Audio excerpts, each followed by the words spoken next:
por estar presente con nosotros. Les presento a Matías Escalera Cordero, algunos lo conocerán. Yo voy a decir poco, tiene muchísimos poemarios publicados. En este momento hay un poemario que está en distribución, que es este que está aquí, y además de eso una novela de ciencia ficción muy interesante que se llama Un sollozo del fin del mundo, que está por aquí también. Lo interesante de Matías, y después los dejo a ellos, es que no responde a una línea que yo llamaría cortesana europea, con excepción de algunos muy buenos escritores, sino que crea un lenguaje, crea una estética que es distinta, digamos, de la común que estamos acostumbrados, tal vez porque es poeta. Entonces, lógicamente, hace prosa poética, que no es fácil, y voy a cerrar nada más que con esto. Hace poco, un sociólogo francés, Edgar Morin, el que creó el paradigma de la complejidad, decía algo muy lindo. Decía que la vida hay que vivirla como si fuera en prosa. Y yo agrego porque está llena de dolores, humillaciones, alegrías, pero que lo que le da sentido a la vida es la poesía. Así que los dejo acá con dos enormes poetas y un gran crítico, Osvaldo Gallone, Luis Benítez y Matías. Muchas gracias. Lo de Nora viene por cuestión. Bueno, yo hablo muy mal en público, como todos ya lo saben, así que me tomé la libertad de trabajar un texto para acosar a mi amigo Matías. Les voy a hablar respecto a su poesía. Bueno, el poeta, narrador, dramaturgo y crítico literario Matías Escalera Cordero nació en Madrid en 1956. Tengo la fortuna de por lo menos haber nacido el mismo año que un buen autor. Yo voy a ocuparme de su obra poética en estas breves líneas antes de pasar a dialogar con el autor sobre el mismo tema. O sea, a realizarle una serie de preguntas que intentarán ponerlo en aprietos, que es para lo que se hacen los reportajes, las entrevistas y esta clase de conversaciones en vivo. Comencemos con la interesante nómina de sus poemarios. Matías publicó dentro del género y hasta la fecha, según mi listado, media docena de títulos, a saber, Grito y Realidad, editorial Baile del Sol, 2008, que esta creo que es de Canarias, ¿no? Sí. Baile del Sol. Pero no Islas, editorial Germania, 2009, Versos de invierno para un verano sin fin, Amargor, 2014, Del amor, de los amos y del poder, de los esclavos, editorial Amargor, 2016, Poemas del tiempo y del delirio, Poems of Time and Delirium, edición bilingüe, Arte Poética Press, Nueva York, 2019, y de Recortes de un corazón herido por la esperanza, editorial Huerga y Fierro, 2019. Su obra ha sido traducida a varios idiomas y ha sido incluida, entre otros, en los siguientes poemarios y libros colectivos: Los centros de la calle, antología pequeña, Germanía, 2008, Voces del extremo, poesía y capitalismo, Fundación Juan Ramón Jiménez, 2008, Voces del extremo, poesía y tecnología, Béjar, 2009, Versos para derribar muros, antología poética por Palestina, los libros de Umsalúa. Son demasiadas vocales juntas para un criollo. Es una editorial sevillana, ¿no? Eso lo explica todo. Para Miguel, centenario del poeta Miguel Hernández, 1910-2010, Atrapasueños, 2010, La poesía es un arma cargada de Celaya, Atrapasueños, 2011, Por donde pasa la poesía, Baile del Sol, 2012, En legítima defensa, Poetas en tiempos de crisis, Bartleby, 2014, Disidentes, antología de poetas críticos españoles, 1990-2014, La oveja roja, 2015, y Un minuto de ternura, Baile del Sol, 2015. La crítica habitualmente considera sus trabajos poéticos incluidos en lo que se da en llamar poesía de la conciencia, categoría que alude a aquellas poéticas que le llevan la contraria al sistema capitalista en sus facetas globalizadoras y posmodernas, fechado el surgimiento de esta tendencia de la poesía española actual en los pasados 90. Siempre siguiendo esta caracterización, se estima como hecho fundamental la edición de Poesía y Poder, obra del colectivo Alicia Bajo Cero, Ediciones Bajo Cero, Unión de Escritores del País Valenciano, 1997. Es una obra clave de crítica en la poesía española. Ya. Del referido volumen extraigo algunos párrafos que me parecen señeros. Dice el texto en cuestión: hablar del mundo es proponer un mundo, de forma indisoluble. Toda opinión, toda mirada selecciona unos rasgos y no otros. Señala un paisaje determinado y, consciente o inconscientemente, sus límites. Quiere esto decir que no parece posible una mirada total, global, que lo viera todo, aunque solo sea porque para ello esta debería paradójicamente localizarse en un fuera de lugar, una nada que con dificultad podría ser tal desde el momento en que algo tan complejo como una mirada o un lenguaje se proyecta desde ella. En este sentido no puede haber un solo mundo, sino tantos como sujetos, individuales o colectivos, miren y hablen. Hablar del mundo es pronunciar un mundo, entre otros, fragmentos.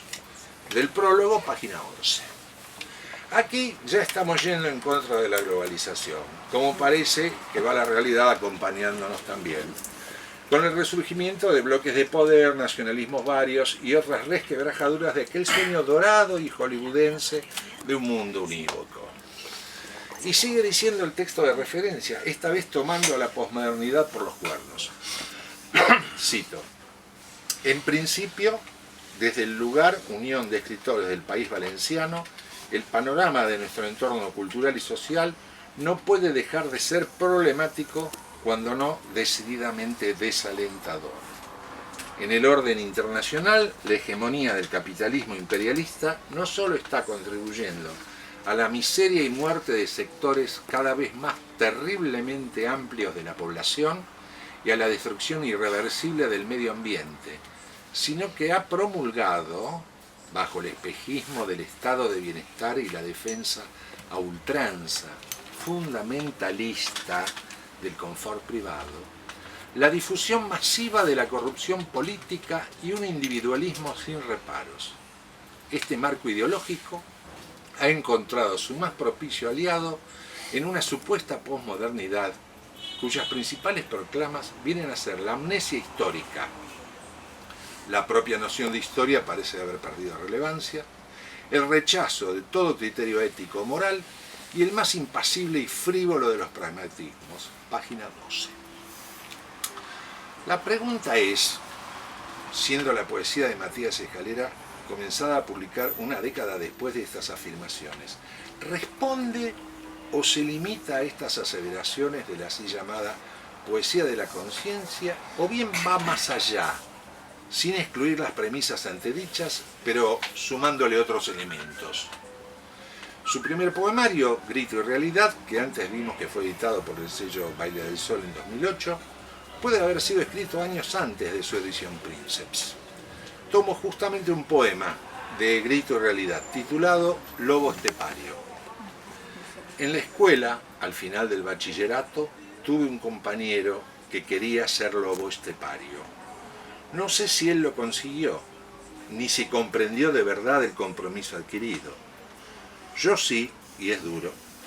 No es en sí la condición de serlo. Al fin, a todo se acostumbra uno.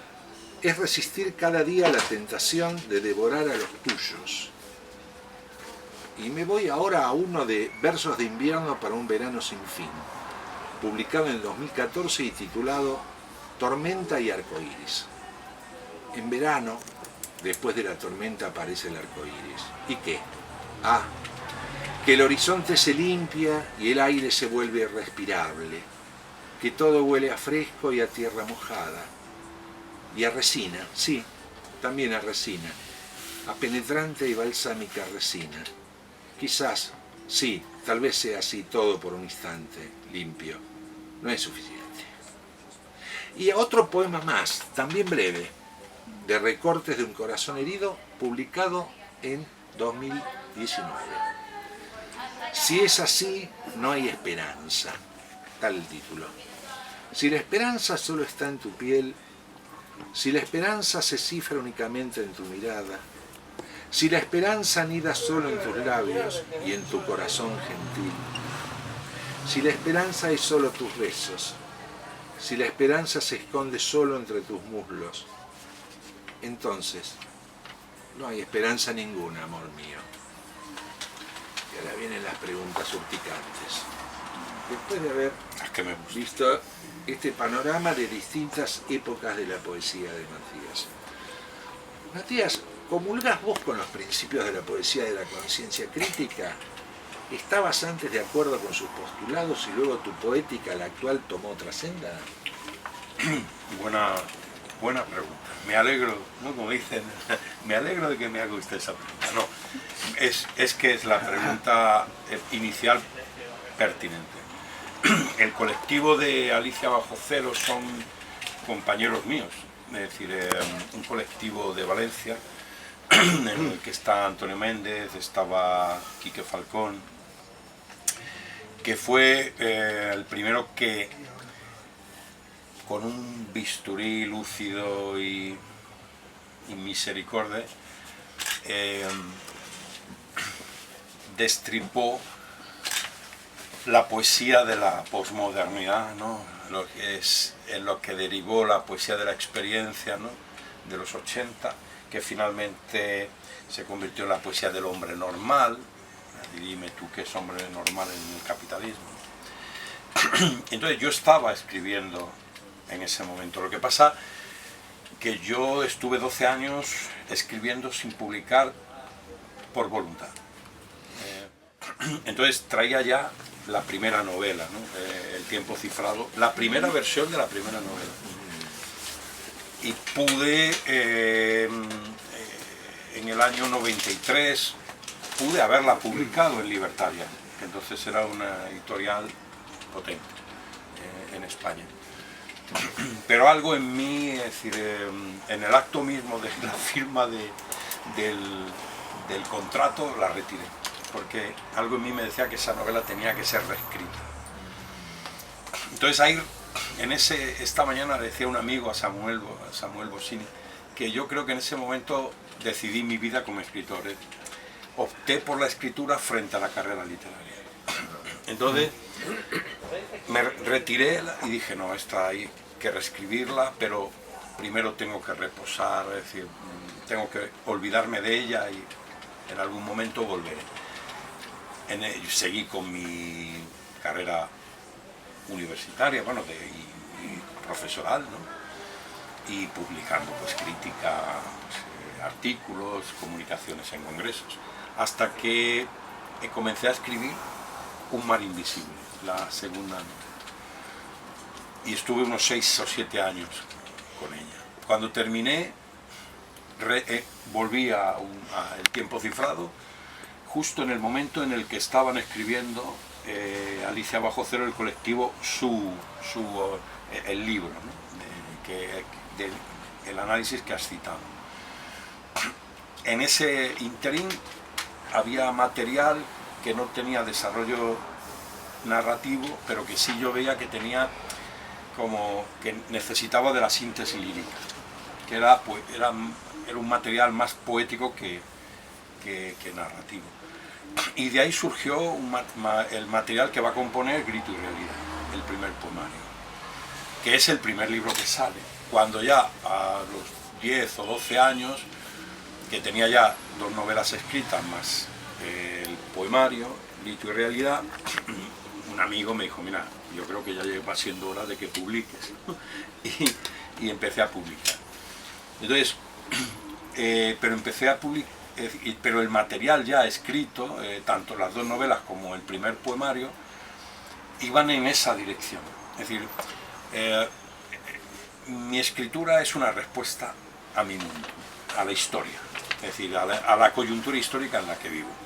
Y la coyuntura histórica en la que vivía yo en ese momento, pues era después el triunfo y exaltación del neoliberalismo capitalista, ¿no? De la sociedad del capitalismo de consumo que vivimos hoy, ¿no? Que entró en crisis en 2008, ¿no? Pero que se reedita, ¿no? En la actualidad. Entonces, mi escritura es una respuesta a mi tiempo. Es una escritura histórica en el sentido estricto. Lo que sucede es que en esa respuesta van muchas preguntas sobre mí mismo, sobre el mundo, sobre mis propias ideas, mis propias convicciones, porque yo concibo el acto de escribir como un acto honesto. Esto es, si yo cuando escribo tengo clara la respuesta que voy a dar a las preguntas que me hago, no escribo. Porque si ya sé el final. Entonces, muchas veces, por ejemplo, en Del amor de los amos y del poder de los esclavos, o en este poemario, que trata sobre la esperanza, y el otro sobre el amor. Claro, desde una perspectiva materialista histórica, ¿no? Yo pensaba que la respuesta en Del amor de los amos y del poder de los esclavos iba a ir en la dirección de Erich Fromm, por ejemplo, ¿no? Es decir, el amor como trabajo, es decir, no es un accidente, es decir, el amor es un proceso que está al final, no al principio, porque había leído El arte de amar de chaval, ¿no? En la facultad, y ideológicamente yo, pues me atraía esa idea, ¿no? Es decir, ese concepto del amor es muy atrayente sobre todo para una persona, es decir, que aborda el mundo desde una perspectiva materialista, ¿no? Pero a medida que iba investigando, que iba introspeccionándome, ¿no? Que iba reflexionando sobre mi propia experiencia amorosa, que releía gran parte de la tradición occidental, europea, ¿no? En torno al amor, cada vez lo tenía menos claro. Y entonces cada vez me decía, joder, ¿y si la poesía romántica más profunda, ¿no? Hölderlin, Shelley, es decir, Espronceda, alcanzaron una visión o expresaron poéticamente la experiencia del amor de un modo como la Asamblea Nacional, al proponer la Declaración de los Derechos del Hombre, propuso algo que ya debe ser incorporado al acervo universal de experiencias humanas, ¿no? Y si realmente, es decir, el amor-pasión, el amor romántico, pues tiene un fundamento en nuestra biología, en nuestra psicología, es decir, que va más allá de lo puramente cultural e ideológico. Entonces, en ese momento, Del amor de los amos y del poder de los esclavos empezó a ser otra cosa. De modo que al final, ese poemario plantea más preguntas acerca de la experiencia amorosa que respuestas. Y cuando me lo preguntaba, digo, chicos, es que es así. Si tenéis vosotros una respuesta mejor, me gustaría conocerla. Porque, es decir, no he cerrado, no he logrado responder a esa y cerrar esa pregunta, ¿no? Y por eso es así. Y con este poemario, con la esperanza, me sucedió igual, ¿no?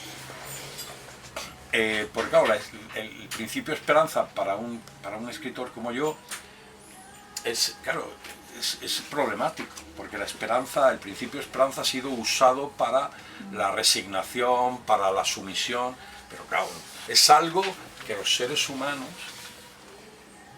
a lo que los seres humanos es un principio al que no renunciamos.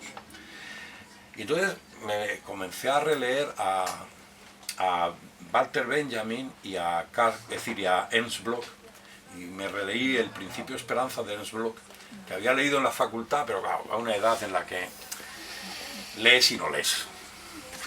Y lo esto de esperanza. Y entonces al releer los pasajes de Benjamin y el Principio de Esperanza de Bloch, pero ya con 65 años, con 64, y hay un momento que dice, además los dos, de distinta manera, pero dicen, el tiempo de la esperanza es el presente. Si el tiempo de la esperanza es el presente, entonces sí podemos concebir la esperanza a partir de la materialidad de la historia, ¿no? Y a partir de, bueno, y empecé, bueno, y surgió por eso es cierto que yo, bueno, y en todos los estudios que hay sobre la corriente de la conciencia crítica se me incluye, y yo además, y la mayoría de los compañeros lo hacemos de un modo consciente, somos conscientes de que pertenecemos a una corriente, ¿no?, que va en una dirección, pero desde abordajes muy distintos, desde escrituras muy distintas. Lo interesante que tiene la corriente, que creo que es la corriente más potente hoy de la poesía española, la corriente de la poesía de la conciencia crítica, es que estamos gente que escribimos de un modo muy diferente. Abordamos desde el punto de vista retórico, desde el punto de vista escritural, desde el punto de vista, es decir, ritmo.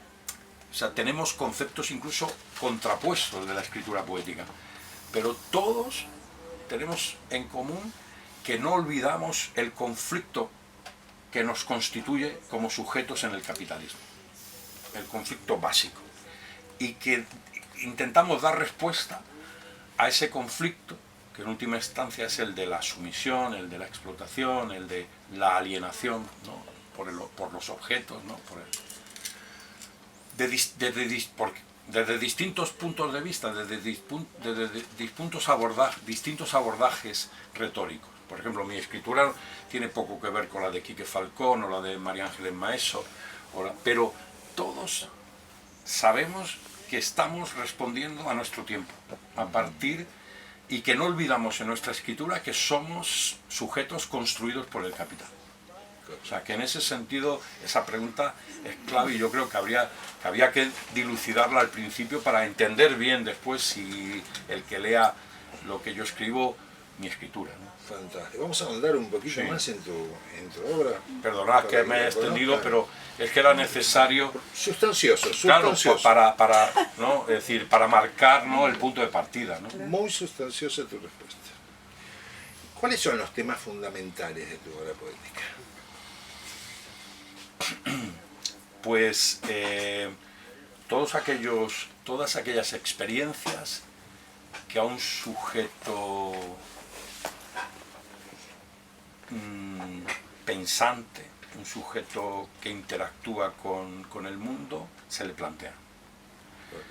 Es decir, como trabajador, como amante, como lector, como ser pensante, como ser político. Es decir, todo aquello que conforma lo que somos, ¿no? Entonces, por eso no rehuyo ningún aspecto de nuestra experiencia como sujetos dentro del capital. El amor, el sexo, la sumisión, el agotamiento, ¿no?, la desazón, la depresión, es decir, todo, pero también la esperanza, la ilusión, la necesidad de un... Correcto. Ahora, ya vemos muy bien que nada sale de la nada, ¿no? Como decía César Vallejo, no hay Dios ni hijo de Dios sin desarrollo. Así que, ¿qué autores influyeron más en tu poética y cómo lo hicieron? Claro, como soy profesor de literatura, he sido, ¿no? Ahora estoy ya felizmente jubilado.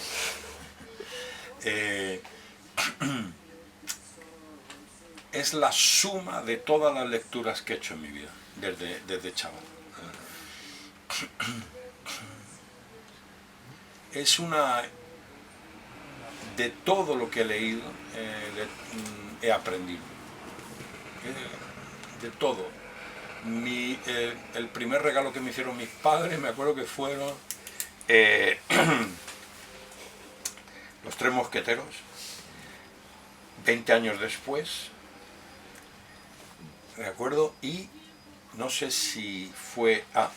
la de Walter Scott, esta... Ivanhoe. De las tres, me acuerdo que la que más me gustó fue 20 años después, que son Los Tres Mosqueteros, pero ya mayores. Sí, Y era de un niño. Era, pues, me acuerdo que me lo regalaron pues, para después de la primera comunión o en la confirmación. Que fueron los tres primeros libros que empezaron mi biblioteca, ¿no?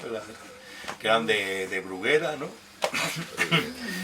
Y me acuerdo, yo no sé por qué, dije, joder, qué raro era ya de niño, ¿no? Porque entre Los Tres Mosqueteros y 20 años después, no sé, me tenía que gustar más Los Tres Mosqueteros, ¿no? La primera, ¿no? Que son jóvenes, aventuras, pero no sé por qué. 20 años después, los mosqueteros ya mayores, achacosos y tal, joder, como que era una historia que me atraía más, ¿no? Pues desde ahí hasta ya es que lo bueno es que he leído mucho y creo que bien, que el dinero que se gastó mi padre conmigo, por lo menos un día se lo dije, yo creo que mereció la pena, ¿no? Aprendí a leer, ¿no? Aprendí a leer.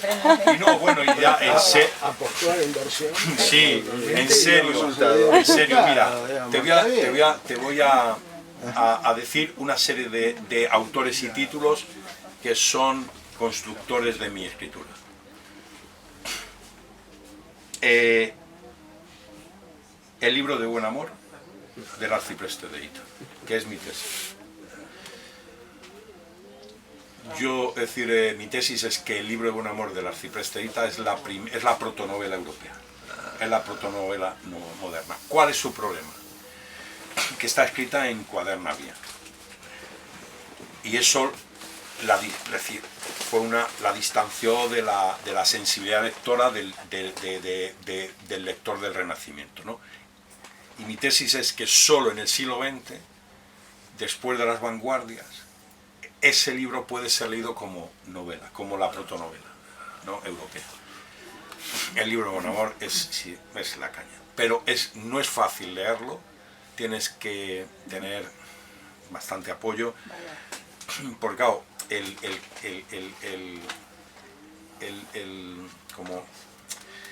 el vehículo en el que se expresa es un vehículo tan distinto ya, tan alejado de la prosa moderna, ¿no? Pero Cervantes.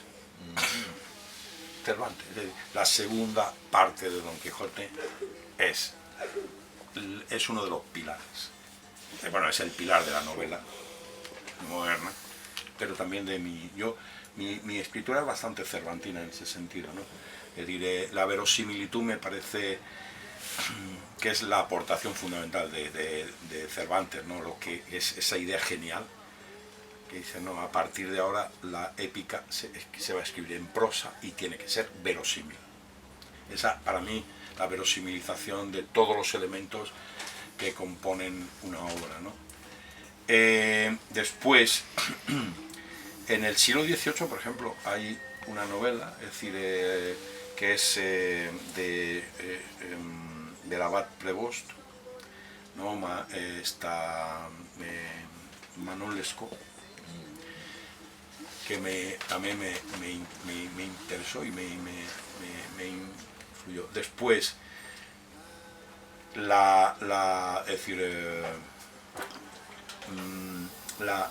Stendhal, ¿no? Balzac, la novela rusa, los rusos, es decir, me leí, por ejemplo, Gogol, Las almas muertas, me impresionó. Dostoyevsky, ¿no? Es decir, pero Galdós, Clarín, La Regenta, por ejemplo, que me parece impresionante, es una novela clave. Y después el siglo XX, sobre todo el siglo XX, es decir, desde Kafka, Joyce, En busca del tiempo perdido, Proust, pero después, joder, John Dos Pasos, Manhattan Transfer para mí fue una... Celine, al final de la noche, o sea, para mí fue la caña, ¿no? Es decir, hay lecturas, sí, y todo el siglo XX en general, sobre todo la vanguardia, las vanguardias, me parece lo más interesante del siglo XX fueron las vanguardias, es decir, la posibilidad de una escritura distinta, ¿no? Es decir, basada en el fragmento, porque la realidad contemporánea está fragmentada, ¿no? Ya no es una realidad única, ¿no? y que puede ser contada, ¿no? Es decir, de modo lineal, ¿no? Y después en poesía, yo que sé, Eliot, es decir, todo lo que es la modernidad, todo el siglo XX Thomas Mann, por ejemplo, Doctor Faustus, me impresionó, o sea, me alucinó, ¿no? O sea que ahí después Guitisolo, por ejemplo, en la novela ya más moderna, ¿no? En España, y después ya la novela europea, ¿no? Y norteamericana, ¿no? Es decir, claro, es que es un caudal enorme de lectura y de todo, joder, Borges, Cortázar, joder, es decir, Rayuela. Yo cuando leí Rayuela dije, yo quiero escribir así. Pero el propio, es decir, los cachorros del Vargas Llosa, que después cuando tuve un encontronazo con él en Trieste, una de las cosas que le dije es que me da vergüenza que quien escribió Los Cachorros se vaya ahora tirando por el suelo y baboseando delante de las señoronas y de la burguesía triestina. ¿Le dijiste? Sí. Al duque de Liosa, me iba a invitar a cenar y claro, no cené. Cambio de idea. Pasaste hambre, pero fuiste... No, porque ya Es que hay que decírselo a los postres. Sí. Claro. No, porque es lógico. Primero comer y después se lo dice. Hizo un discurso sobre la autonomía del arte, sobre que el arte comprometido no era arte. Y digo, vamos a ver, hijo, tú que acabas de venir de Perú, ahora que has querido ser presidente con la agenda reaganiana y thatcheriana más dura, tú ahora me dices que la literatura comprometida no es literatura, entonces la tuya. ¿Qué pasa? Cuando tú escribes te vas a un mundo... Es decir, bueno, ahí se organizó la de Dios. Entonces le dije, me da vergüenza que la persona que escribió Los Cachorros, uno de los libros por los que yo quise ser escritor, se venga ahora aquí, porque además iba a ir a la Universidad de Trieste, tenían miedo porque en Bolonia le habían dado, a que lo base bien, en la Universidad de Bolonia, y se lo llevaron a la logia burguesa de Trieste, y entonces hay un auditorio Amable. con bisones, perlas y tal, y unos cuantos estudiantes y profesores de la universidad, y yo y dos profesoras de Ljubljana que venían. Y ya, yo me iba a contener, pero dije, un momento, no, esto no puede ser. Y bueno, y claro, no cenamos con eso está claro. Bueno, pero estuve en un lugar seguro. Pero por eso, pues eso es lo que soy, ¿no? Fantástico. Entonces, bueno, vamos a seguir ahondando. ¿Y cómo definís tu discurso poético, Matías? Yo cuando empecé a escribir, por ser profesor de literatura, dije, joder, si ya está todo dicho, si ya está escrito todo, de todas las formas posibles. Y eso me retenía, ¿no? Tú lees, reflexiona sobre lo que lees y, joder, esa es tu función, ya a finales del siglo XX. Pero un día dije, no, joder, si es que justo eso es la oportunidad. Hasta ahora no ha habido ninguna generación de escritores que haya tenido, es como los pintores, los cineastas, que tienen toda la paleta, todas las técnicas, todo a su disposición. Y además, después del siglo XX, con la libertad absoluta de uso. Entonces dije, joder, si es que no es que sea un problema escribir a finales del siglo XX, es que es un chollo. Es que es una oportunidad única, porque alguien como yo, tengo a mi disposición como toda la paleta y la libertad de uso. Solo hay una condición, me dije, que cada técnica que use esté justificada. Es decir, que no sea una exhibición artificial o decir, mira cómo escribo, no, sino que esté. O sea, cuando yo uso la escritura, la abstracción es que tiene sentido. Cuando uso el realismo, tiene sentido. Cuando, uso, la escritura, por ejemplo, la prosa poética, es que tiene sentido. Por ejemplo, él tiene historias de este mundo, en historias de este mundo... Esto estaba preparado porque tengo que mostrarlo. Claro, en historias de este mundo está, si es verdad lo que digo, que hay relatos en las que prácticamente toda la paleta posible están ahí. Pero en cada relato está justificado. Ahora vamos a ver si es verdad, pero yo voy a hablar de... No, por eso, es decir, esa es lo que... No, es decir, por ejemplo, es que Historia de este mundo es un buen ejemplo de ello, ¿no? Muy bien. ¿Cuál es tu visión del panorama poético español actual? Esta es mi última pregunta. Pues está muy bien. Vamos, está muy bien. Es muy rico. Hay mucho, muy buenos compañeros de tradiciones distintas. Hay mucha convivencia y diálogo.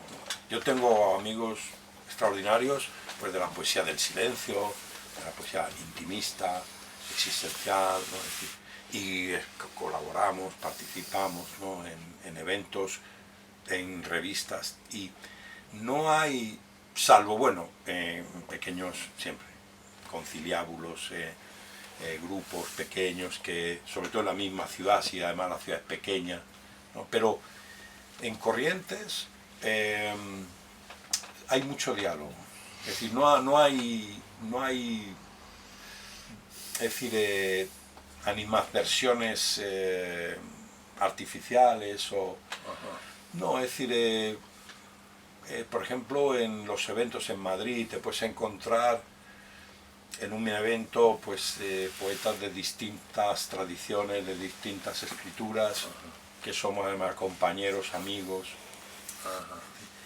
Y además hay muy buen...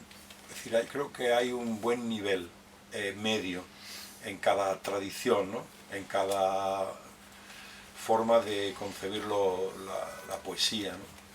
Por ejemplo, Miguel Ángel Curiel o Luis Luna por ejemplo, en la poesía del silencio, pero después Quique Falcón, María Ángeles Maeso, Antonio Orihuela, Jorge Rickman, por ejemplo, en la poesía de la conciencia, en la poesía, por ejemplo, de abstracta, o en la poesía performática. Como una explosión, gente muy buena que trabaja la poesía fónica, la poesía acción, ¿no? O sea, y como que convivimos todos fácilmente. O sea, no hay, salvo, ya te digo,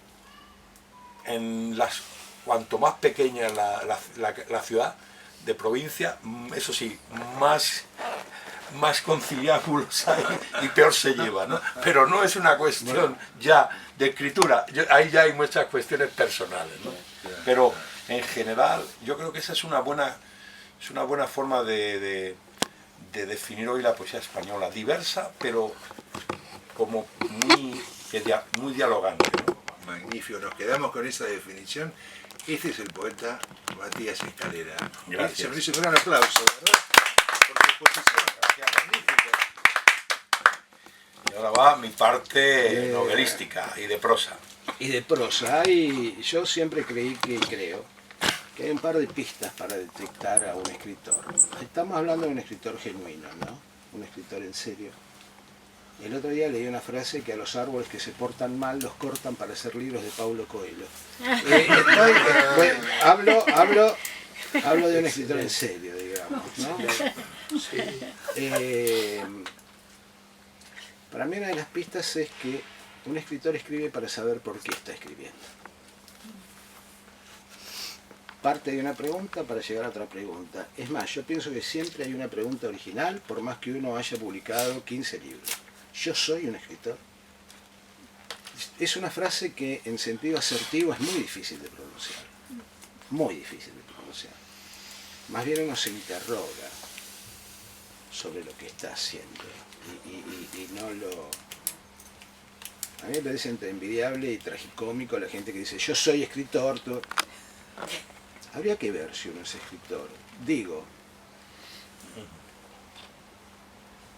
cuando Proust iba por el 5.º tomo de En busca del tiempo, se preguntaba en una carta si él era novelista. Si se lo preguntaba a Proust. El tipo que publicó medio libro de cuentos dice yo soy escritor, en algo se está equivocando. En algo se tiene que equivocar. Porque la cuestión respecto a cierta racionalidad y alumbramiento se da en la pregunta, no se da en la respuesta. Nunca se da en la respuesta, porque aparte de respuesta, muchas no hay, francamente, ¿no? Esto de hablar de la prosa de Matías es bastante lábil porque es una prosa que confluye con la poesía. Lo que quiero decir es lo siguiente. Probablemente uno puede definir la gran literatura, desde Proust hasta Thomas Mann u Homero, por la musicalidad de las palabras.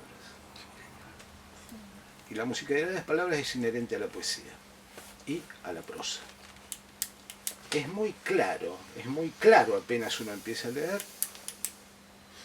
si un autor que está escribiendo prosa escribió o no alguna vez poesía. Es muy fácil de detectar, pero es absolutamente fácil de detectar porque tiene incorporada una musicalidad.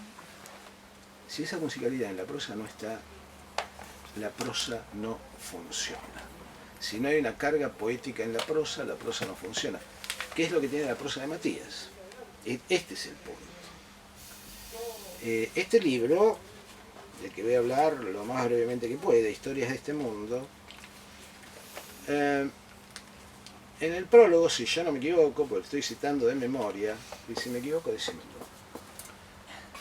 Matías dice que es un libro que dialoga con otros. Digamos, hay algo que decía Virginia Woolf, que decía, los libros provienen de los libros. Claro, ¿de dónde, no? Es así, los libros provienen de los libros, no pueden provenir de otro lado, ¿no? Y la Biblioteca del Mundo dialoga entre sí. Efectivamente, como el propio Matías lo admite en el prólogo, este libro puede dialogar con el libro del buen amor, lo acaba de decir, Lazarillo de Tormes, las novelas ejemplares. Yo creo que las novelas ejemplares tienen una fuerte incidencia de la picaresca española. Por lo menos 3 novelas ejemplares de Cervantes tienen una fuertísima influencia de la picaresca española. Incluso de el lenguaje y la utilización de la germanía, vale decir, el lunfardo de los marginales, digamos, ¿no? Pero el tema de la picaresca, que es el que me interesa en relación a este libro y a Matías, ¿cuál es, digamos, la ética y la estética? Generalmente son dos cosas que van juntas, del pícaro español. Es la supervivencia. Lo único que quiere desde el Lazarillo de Tormes hasta Guzmán de Alfarache es sobrevivir. Ni siquiera como el Quijote cambiar el mundo, porque a lo mejor cambia para peor. Entonces lo mejor es estar como está, y esto lo subrayo, con un amo. Pero es que Sancho Exactamente. quiere sobrevivir. Quiere sobrevivir con un amo. El pícaro siempre está con un amo que por lo menos le garantiza la comida, aunque sea una por día, pero se le garantiza. Vale decir lo que Gilles Lipovetsky definió ahora, ¿no? En el siglo XX, como la sociedad de los supernumerarios. Vale decir, los que están de más, a los que no hay ningún problema en someterlos, y a los que no se pueden defender. Con lo cual se puede acuñar, digamos, un nuevo concepto de crueldad. Le pego a aquel que no me puede devolver el golpe. Pruebas al canto, ¿no?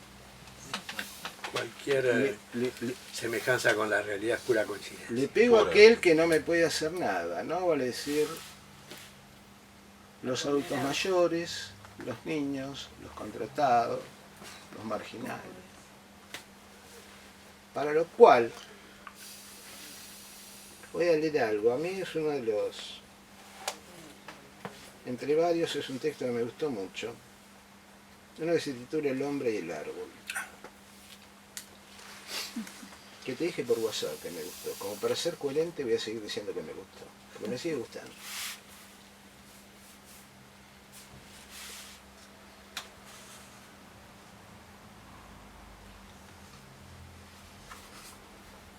No importa de dónde, viene de más atrás el texto, pero no vamos a leer todo, pero no. Eso era lo que hacía Ken con sus buenos tiempos, pero tu abuela no lo comprendía. Le costaba entender la mecánica del mundo, le costaba aceptar que si no das las dentelladas tú, te las dan a ti. Que no hay sitio para los viejos, para los lentos, para los fardos inútiles, para los que no rinden, a los que no se les puede sacar ningún provecho en esta feria que es el mundo. Los supernumerarios son los tipos que no rinden, no dan un rendimiento que se aprovecha dentro del sistema capitalista. Esto es el arco que va de la picaresca hasta la narrativa de Matías. Me parece. De hecho, en otro texto, comprensible error de apreciación. Leo. ¿No se empeñaba acaso también regularmente su esposa en salvar los trozos muertos y dispersos de su propio deseo? Hay un seminario bastante famoso de Lacan que se llama El deseo y su interpretación, que comienza diciendo, es la primera frase del seminario. Lacan dice, aquí hay un término elidido, le decía un término borrado, suprimido, el goce, y subsecuentemente el deseo. A mí me pareció muy impresionante que Matías escribiera esto, porque a lo que estamos asistiendo no es a la elisión del deseo, sino a los restos del deseo. Porque ni siquiera queda el deseo entero. Ni siquiera queda el deseo entero.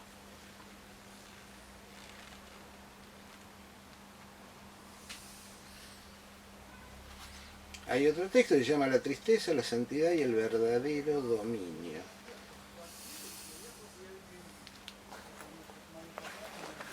De lo más optimista, ¿no? Lo que estamos, la verdad, vamos pum para arriba, salimos de acá y vamos. Bueno. Digo que te gusta la escritura que a mí me gusta. Bueno. Hay otro que se llama La tristeza y la santidad y el verdadero dominio. El diagnóstico ya lo sabía desde que lo vio entrar. Era pobreza. Tristeza y pobreza. No había misterio alguno, nada poético y oculto en el asunto. No hay secretos en la pobreza y tampoco en la santidad, que es la romantización de la miseria. Sí. Es un miserable y sin embargo se gana la vida comiendo tierra en las macetas. ¿Qué ejemplo a seguir? Qué pintoresco. No, no es ejemplo a seguir. Hay un libro, perdón, el diario, no quise decir es el diario, de Léon Blois, del francés, ¿no? De Léon Blois. Que hay una reiteración en ese diario de Léon Blois. que creo es el tomo 1 del diario, pero no importa. Sobre el dinero. Pues le falta pie prestado. Hay partes de este primer tomo del diario L'Homme que son muy parecidas a las cartas de Vince Mateo, ¿no? Y yo me acuerdo cuando yo estaba en la facultad, en el siglo pasado. Fue en el siglo pasado esto, sí, impresionante. Fue en el siglo pasado, qué patético. Yo incluso tenía pelo, parece mentira. Tengo fotos, tengo fotos. Mucho pelo tenía. Vos lo sabés. Doy fe. Hay fotos de esto. Bueno, no importa. No vamos a ahondar en la tristeza. Cuando Roland Barthes analiza el diario de L'Homme, dice, bueno, acá hay un significante recargado, dice Barthes, ¿no? Desde la centralidad parisina, el dinero. Y yo pensaba, claro, porque no lo tiene. ¿Cuándo hay? No sé. Nadie reitera el significante. Claro, Se habla cuando no. El problema es lo que te falta, Claro. no lo que te sobra. Claro, El discurso se sustenta en lo que te lo falta. que te falta. No el romanticismo de la pobreza, es un espanto la pobreza. Digamos, la locura del Borda, por ejemplo, de la Salpêtrière, no produce poetas, produce locos, es un espanto la locura. La demencia es terrible, la pobreza también. Y en un texto que se llama...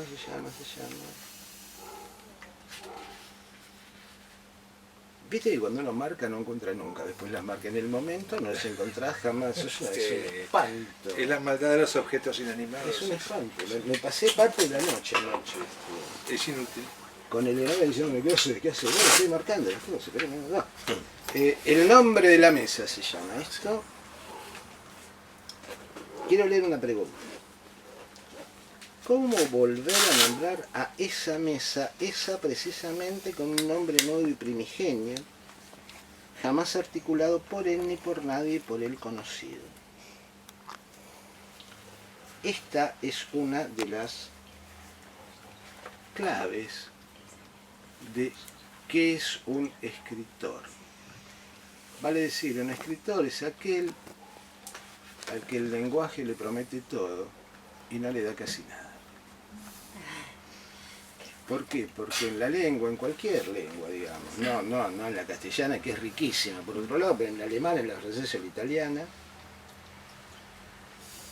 hay un núcleo de inefabilidad. Hay cosas que no la podemos decir. La palabra está en la punta de la lengua, pero no sale de ahí. La letra.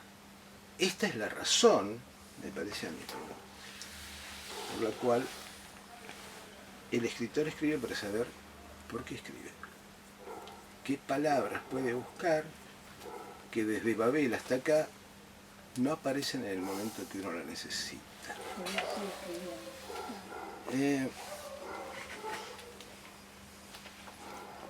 Hay algo que se lee poquito, me parece a mí, en El Lazarillo de Tormes, que es el prólogo, ¿no? El prólogo del autor anónimo. Hay 200 teorías de quién fue, de quién no fue, de quién lo escribió, quién lo escribió. Hasta ahora, yo creo que no hay ninguna teoría que se sustente en un nombre. Me parece que es anónimo y es anónimo. Listo.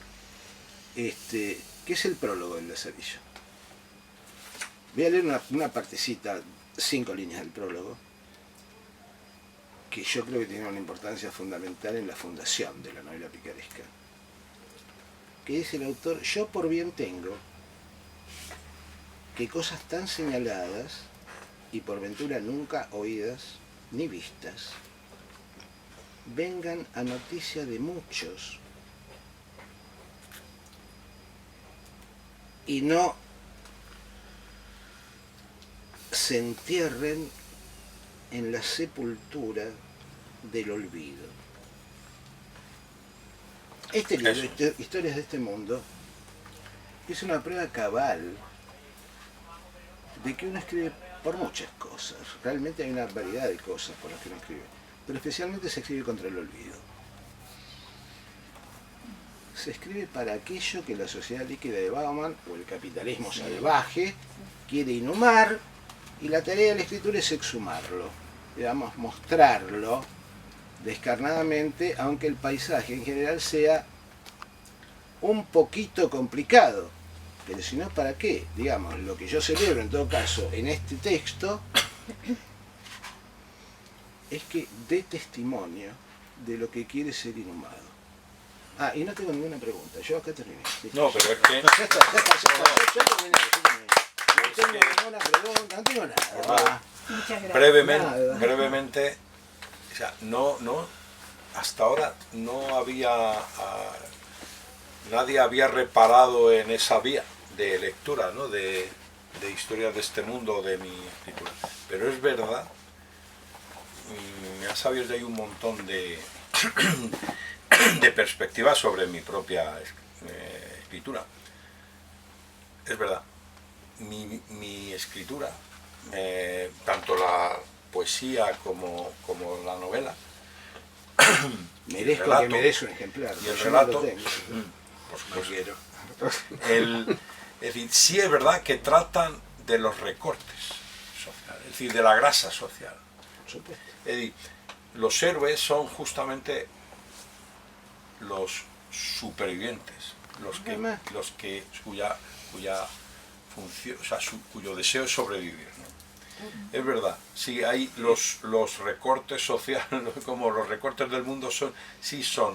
Y por otro lado está esta realidad fragmentaria, digamos, ¿no? Yo me acuerdo, voy a citar de memoria, pero es más o menos aproximado, cuando Borges dice en el Aleph arriba ahora el punto más difícil de mi relato.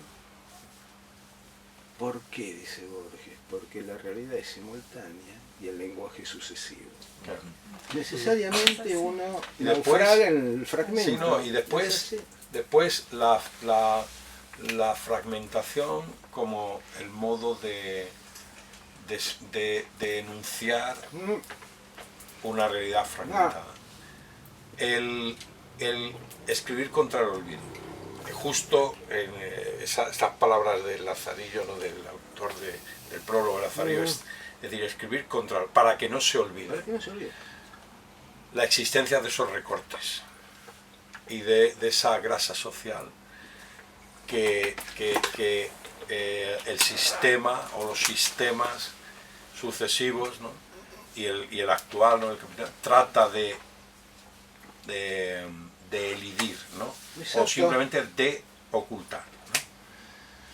Y después la ruptura entre la prosa y la poesía. De hecho, mis novelas, en concreto Un mar invisible, que es la segunda,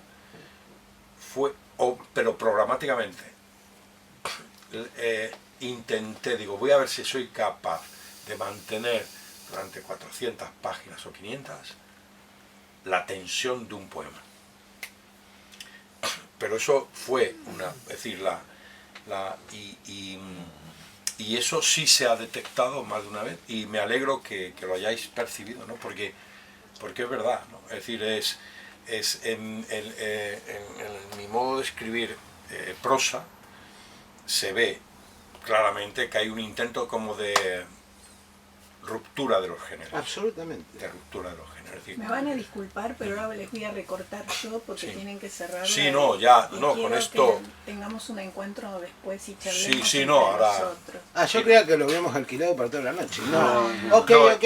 y ya para- No hay problema, no, no. hay Eso problema. coordino. en dos, Está bien, está bien, eh, Yo está soy bien. es decir, yo soy la, pidió, no, la que, primero, la que los vigila. dando las Listo, gracias listo, a sociedad los vigilante. compañeros de Paradigma, que no lo he dicho, pero que lo digo ahora, gracias a Paula por haber posibilitado este encuentro, a vosotros por haberme acompañado, a todos vosotros.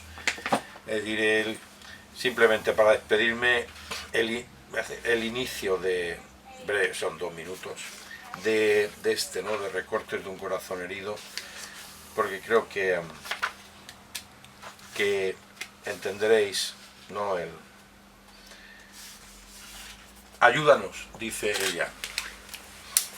Ayúdanos a ver todo lo bello que no observa nadie. Ayúdanos a levantarnos cada mañana con un aliento nuevo en esta insoportable sucesión de hechos repetidos. Ayúdanos a no ser, a sentir que estamos quintuplicados y que somos finitos. Ayúdanos a encontrar un ángulo seguro y muy alto desde el que saltar cada mañana temprano. Ayúdanos a amar más este mundo. Y esta desolación que nos cerca, dice él, no te corresponde a ti abismarnos aún más en las cimas de la soledad. Los que tenéis el don de la mirada, dadnos esperanza, dice ella. Hoy he aprendido dos cosas, que me arrepiento de mucho y que el viento columpiándose en las copas de los árboles me tranquiliza. Es como aceptar que lo que dices o que lo que escribes es como la fruta estéril, carne sin semilla, que nada dará y de la que nada brotará. Es una certeza que no nos auxilia, en efecto, pero nos tranquiliza también. Y aún así os digo, a la esperanza se entra como se entra a la lluvia, sin darnos cuenta.